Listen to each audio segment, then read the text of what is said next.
Jadi kita ini sekarang ini butuh materi ya, ini kan materi. Ya, kita menggunakan kamera, tapi kita tidak terikat dengan kamera. Kamera hanya alat yang kita gunakan, hanya instrumen yang kita gunakan.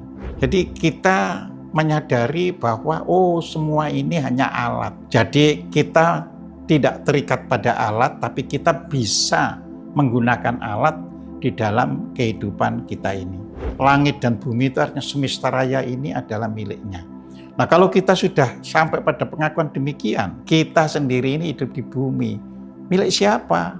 Miliknya. Kita sendiri ini punya badan jasmani ini juga disediakan. Istilahnya di sini nih Tuhan menjadi provider. Kalau kita sudah bisa hidup dengan baik, dengan benar, ya nanti pun kita juga menjadi orang yang dilindungi, istilahnya dirawat, terpenuhi, apa yang kita minta diberikan. Orang yang berserah diri kepada Allah tidak berarti pasrah, tapi berserah diri ini adalah diwujudkan. Selamat berjumpa kembali di Rumah Kajian Hakikat. Assalamualaikum warahmatullahi wabarakatuh. Rahayu. Jadi pada hari ini saya akan melanjutkan sesi Isra Mi'raj yang ke-6, dan tentunya kali ini memasuki langit yang kedua, di mana pada langit ini telah ditunggu yang namanya Nabi Yahya dan Nabi Isa. Jadi kalau waktu yang lalu ketika berjumpa dengan Nabi Adam, segala hal yang berbau materi itu harus sudah bisa ditanggalkan, sudah bisa diluruhkan, maka barulah kita bisa memasuki langit yang kedua itu setelah menggantungkan sepenuhnya dalam kehidupan ini kepada Allah dan Rasul-Nya, kepada Tuhan semesta alam dan orang-orang yang diutus kepada hamba-hambanya. Jadi kalau kita memperhatikan pertemuan dengan Nabi Yahya dan Nabi Isa ini, tekanannya adalah pada surat Al Imran surat 3 ayat 31. Karena disitulah ditekankan bahwa orang yang memilih agama yang dibawa oleh Nabi Muhammad tentunya ia harus mencintai Allah dan sekaligus mencintai Nabi Muhammad. Di ayat itu ditegaskan bahwa jika kamu mencintai Allah, maka ikutilah aku. Ya, jadi di situ artinya ada petunjuk agar kita bisa mengikuti Nabi yang mengajarkan agama kepada kita. Nah, kalau kita sudah bisa mengikutinya, di situ dikatakan bahwa niscaya Allah akan mencintai kalian dan menghapuskan dosa-dosa kalian. Ya. Nah, ini tekanan ini penting sekali supaya kita bisa memahami. Jadi yang pertama itu di dalam perjumpaan dengan Nabi Yahya dan Nabi Isa ini, yang pertama adalah tekanannya adalah mencintai Allah dan mengikuti Rasul yang diutusnya. Nah, karena kita sebagai umat Islam, meskipun tekanannya di dalam Al-Quran itu mengimani para nabi, para rasul, tetapi yang dijadikan acuan untuk kita mengikuti adalah yaitu Nabi Muhammad. Nah, yang kedua tentunya harus punya sikap untuk berserah diri. Jadi berserah diri kepada Allah. Jadi artinya apa? Ketika seseorang mengikuti Nabi, ini bukan semata-mata kita cinta buta kepada Nabi Muhammad. Ya. Nabi Muhammad sendiri secara jasmani tentunya sudah tidak hadir lagi di tengah-tengah umatnya. Jadi yang hadir ini adalah jiwanya, eksistensi, ya, diri sejatinya. Inilah yang hadir, ya, di tengah-tengah umatnya. Oleh karena itu, untuk bisa menemui, ya, bisa melewati pintu kedua ke ketiga ini harus memenuhi syarat bertemu dengan Nabi Yahya dan Nabi Isa. Ya, Yahya itu kalau dalam bahasa Arab adalah yang hidup. Ya, sejarah kenabian Nabi Yahya itu adalah menjadi pintu pembuka bagi kehadiran Nabi Isa alaihissalam, Nabi Isa bin Maryam, ya. Jadi itu yang harus kita pahami dengan baik. Nah, jadi tekanannya di sini adalah berserah diri kepada Allah. Nah, berserah diri kepada Allah itu harus diwujudkan dalam perbuatan yang baik, yang utama. Jadi itu adalah tekanannya, ya. Jadi orang yang berserah diri kepada Allah tidak berarti pasrah seperti tidak punya daya begitu, bukan begitu. Tapi berserah diri ini adalah diwujudkan, ya, diwujudkan dalam perbuatan baik, perbuatan yang utama. Kita tahu semuanya berdasarkan common sense kita bahwa yang namanya perbuatan baik itu adalah semua perbuatan yang memberikan manfaat. Manfaat baik untuk diri kita yang melakukannya dan manfaat bagi orang lain yang berhubungan, yang berkomunikasi maupun melakukan transaksi dengan diri kita. Nah, ini semuanya dalam bentuk kebaikan. Jadi perbuatan baik itu bukan sekedar baik dari kacamata sosial, ya, tapi juga baik dalam arti memberikan guna, manfaat, faedah bagi dirinya dan orang lain, dan tentunya perbuatan itu juga memberikan manfaat bagi lingkungan hidupnya. Nah, ini adalah yang disebut kepasrahan atau penyerah diri kepada Allah. Kalau penyerah diri kita kepada Allah itu kita wujudkan dalam perbuatan baik, ya, maka itu dalam surat 31 ayat 22, ya, jadi surat 31 ayat 22, kita ini disebut berpegang pada buhul, pada ikatan yang kuat. Nah, jadi ikatan kerohanian kita ini menjadi sangat kuat. Ya, itulah tadi, karena jasmani pada fase Adam itu sudah kita luruhkan, sudah kita gugurkan, maka sekarang kita membangun ikatan baru yang kuat agar nantinya bisa masuk ke langit yang ketiga.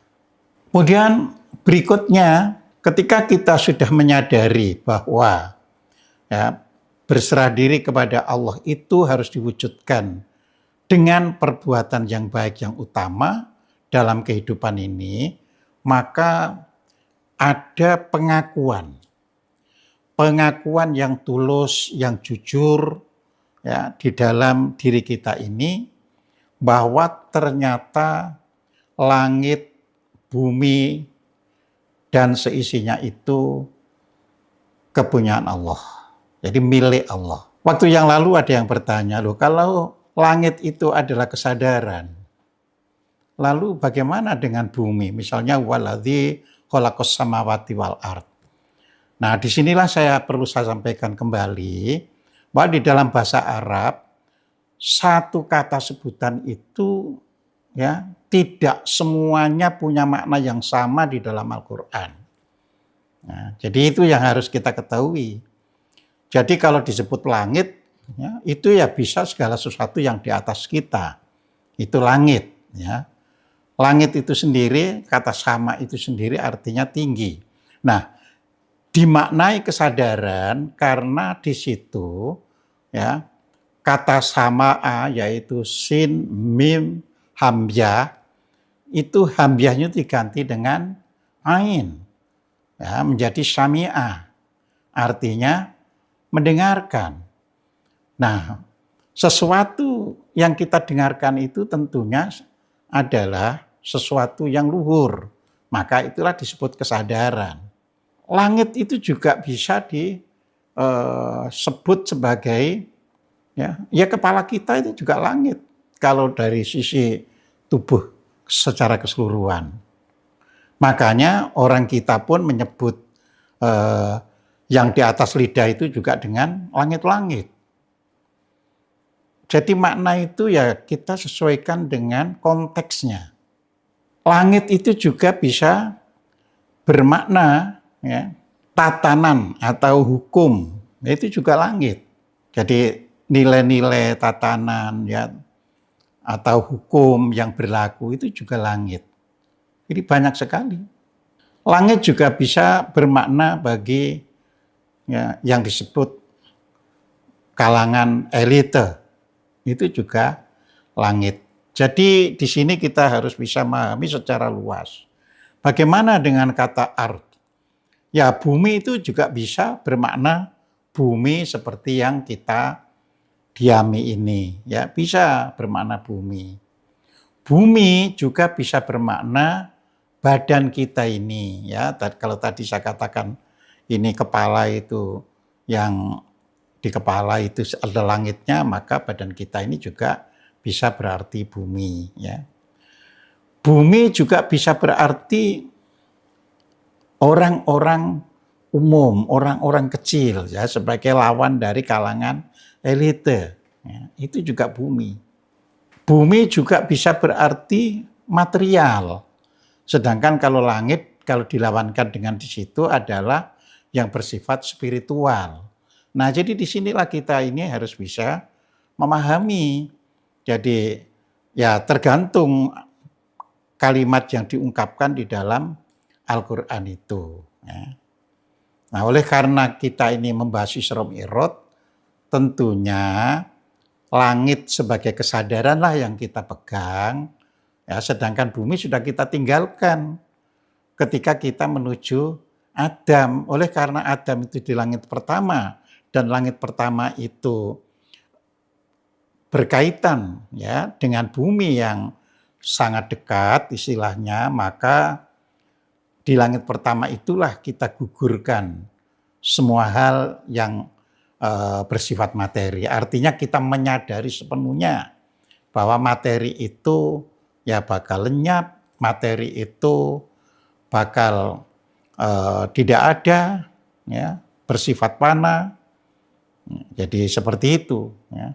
Dan materi itu ya bagaikan buih yang istilahnya itu akhirnya tidak bermanfaat ketika manusia sudah semakin tua, sudah meninggalkan dunia ini. Itulah materi. Ya. Nah, kembali kepada pengakuan bahwa, nah kalau ini pengakuan bahwa langit dan bumi itu artinya yang ada di segenap jagat raya ini gitu. Jadi kita terjemahkan seperti itu. Apa yang ada di jagat raya ini ya itu adalah milik Allah. Nah, padahal Allah itu sendiri sudah pernah saya sampaikan, ia kan bukan sosok. Allah itu bukan sosok ya. Tapi Allah itu zat yang menciptakan ya, yang menjadi sumber keberadaan alam semesta itu sendiri. Ya. Di tempat lain disebut huwal haq. Allah itulah sang kebenaran. Meskipun demikian, di dalam Al-Quran kan tidak dikatakan. Ya, tidak dikatakan bahwa Allah itu kekal. Apa? Allah selalu mengatakan yang yabeko, yang baki, yang kekal itu wajahnya. Ya. Bahasa Inggrisnya itu disebut his face, jadi wajahnya. Semua ini adalah manifestasi kehadiran Allah. Nah, jadi sesuatu yang ada ini bisa muncul dan pergi, tapi kan tidak pernah menghilangkan kehadiran Allah itu sendiri. Ya, katakanlah bumi ini ya suatu hari nanti meledak hancur, tapi berapa triliun di alam semesta ini yang namanya itu planet semacam bumi ini. Ya. Perlu diketahui di dalam pengetahuan astronomi, kita ini berada, jadi bumi yang kita pijak ini berada di galaksi Bima Sakti. Di galaksi Bima Sakti ini ada 200 miliar matahari, dapat dibayangkan itu. Nah, matahari yang dikelilingi oleh planet yang kita huni ini, ya planetnya hanya ada 9, ya kan, ya, termasuk bumi. Ya, padahal ada yang mataharinya itu di galaksi Bima Sakti itu ribuan kali besarnya matahari yang kita lihat sehari-hari. Nah, ini kan harus bisa kita pahami dengan baik. Maka di surat 2 ya, ayat 107 surat Al-Baqarah ayat 107 itu ya, disebutkan bahwa langit dan bumi itu artinya alam semesta ini miliknya. Ya, waktu yang lalu juga sudah saya sampaikan bahwa berdasarkan surat An-Nisa surat 4 ayat 126 itu di situ disebutkan bahwa Allah meliputi segala sesuatu. Ya, kalau sudah disebut Allah meliputi segala sesuatu, ya, sesuatu itu apa? Sesuatu itu adalah segala yang ada, itu semuanya diliputinya. Ya, dengan sendirinya kan, langit dan bumi itu artinya semesta raya ini adalah miliknya. Nah, kalau kita sudah sampai pada pengakuan demikian, kita sendiri hidup di bumi, ya. Kita sendiri ini hidup di bumi. Milik siapa? Miliknya. Ya. Oh, kita sendiri ini punya badan jasmani ini juga disediakan. Istilahnya di sini nih Tuhan menjadi provider. Ya. Jadi Tuhan menyediakan apa yang dibutuhkan hambanya. Kita lahir langsung sudah dilengkapi dengan mata, dengan telinga, dengan mulut, ya, dengan hidung, ya, dengan kepala, dengan anggota dan sebagainya. Nah, di sini jadi penghayatan bahwa diri ini hanyalah manifestasi keilahian. Ya, jadi ini penting supaya kita tidak menonjolkan atau menyombongkan diri keberadaan kita. Ini tujuannya itu di situ. Jadi supaya tidak menonjolkan atau ya menyombongkan diri. Nah, ini penting sekali gitu loh ya. Nah, makanya ya kalau kita belajar seperti Isra Mi'raj, terus juga kita kaitkan dengan puasa misalnya, ya nyambung saja karena kan semua ini saling melengkapi ya.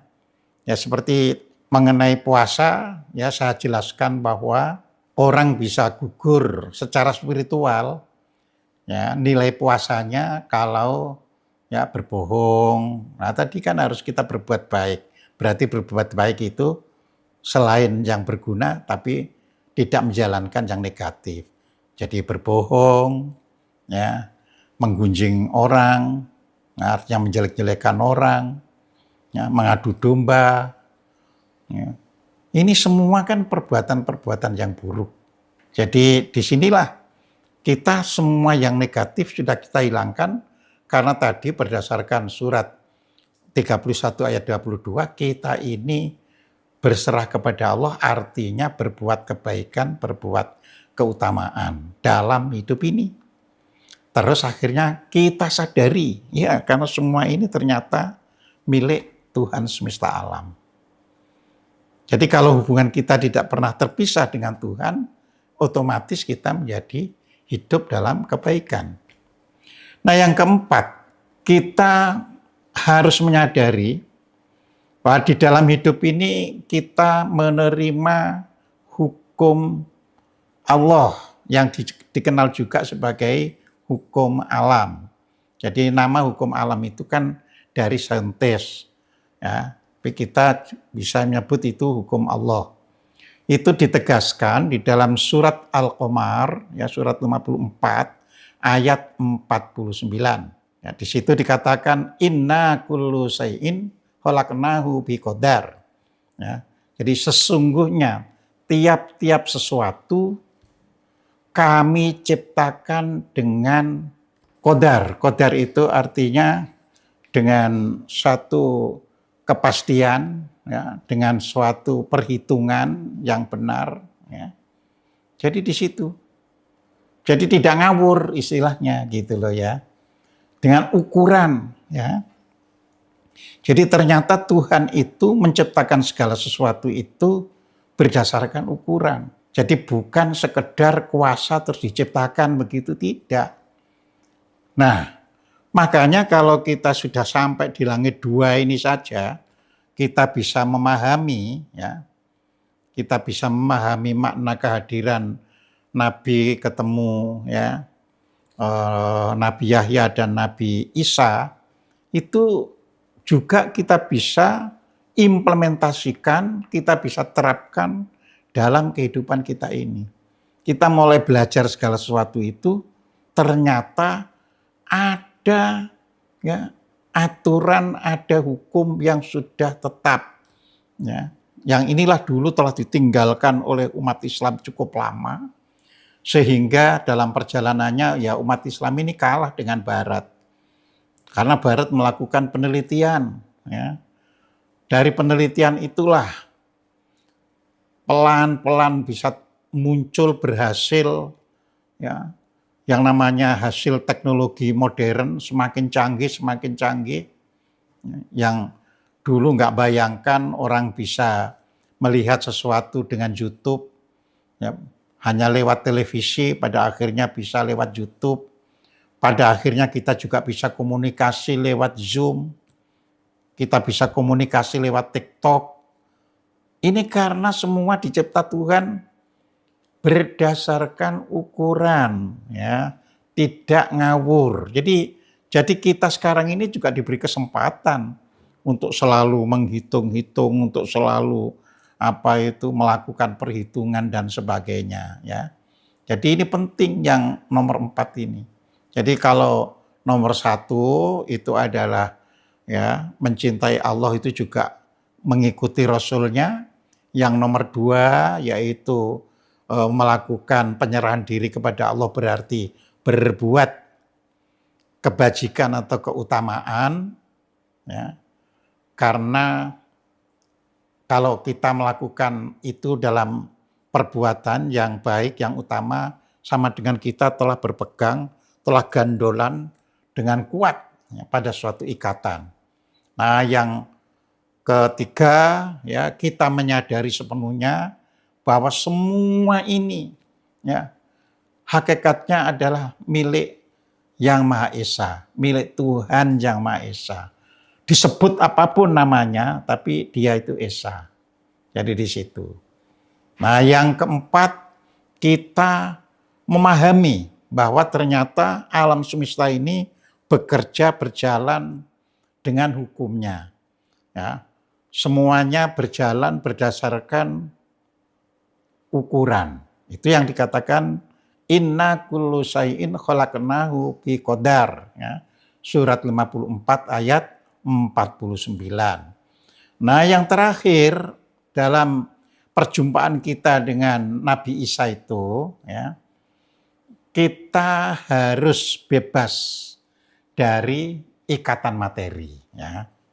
Jadi kita ini sekarang ini butuh materi ya. Ini kan materi. Ya, kita menggunakan kamera. Ya, ini materi. Tapi kita tidak terikat dengan kamera. Kamera hanya alat yang kita gunakan, hanya instrumen yang kita gunakan. Ya. Oleh orang Inggris itu kata alat ini jadi macam-macam tergantung pemakaiannya kan. Ada equipment, ada device, ada kit, ada tool, ya, ada instrumen. Ya. Jadi kalau biasanya kamera dan sebagainya disebut instrumen. Mikroskop itu disebut instrumen. Ya. Nah, jadi dapat dibayangkan kan, ini kan untuk memudahkan orang. ya. Jadi kita menyadari bahwa semua ini hanya alat, ya. Jadi kita tidak terikat pada alat, tapi kita bisa menggunakan alat di dalam kehidupan kita ini. Nah, hal ini ditegaskan dalam surat 41 ayat 31. Jadi kalau kita sudah bisa membebaskan kehidupan sekarang ini dari daya tarik materi, sehingga materi itu hanya barang, hanya alat yang kita perlukan dalam proses hidup kita, tapi kita tidak terjebak, tidak terikat, tidak terbelenggu oleh materi, maka dalam surat 41 ayat 31 itu diberi pernyataan, kami pelindung kalian di bumi dan di akhirat, di dunia dan di akhirat. Ya, siapa kami itu? Ya, makhluk-makhluk yang dekat dengan Allah itu. Orang boleh itu menyebut malaikat, boleh menyebut itu dewa, boleh menyebut itu dan yang. Nah, itu melindungi kita. Kalau kita juga melindungi apa yang telah diciptakan oleh Allah itu tadi. Jadi kita melakukan semua dengan kebaikan-kebaikan dan sebagainya, ya. Nah, kalau kita sudah bisa hidup dengan baik, dengan benar, menjaga lingkungan hidup kita dengan baik, merawatnya, ya nanti pun kita juga menjadi orang yang dilindungi, istilahnya dirawat, sehingga apa yang kita inginkan terpenuhi, apa yang kita minta diberikan. Nah, makhluk yang demikian itulah proses kesempurnaan kita. Jadi terus ikuti ya kan perjalanan Isra Mi'raj ini ya agar kita bisa memahami menjadi orang yang turut bisa ya bermi'raj. Semoga apa yang saya jelaskan sangat bermanfaat dan bisa diterapkan dalam kehidupan kita ini. Saya ucapkan banyak terima kasih dan kurang lebihnya saya juga mohon maaf. Wassalamualaikum warahmatullahi wabarakatuh.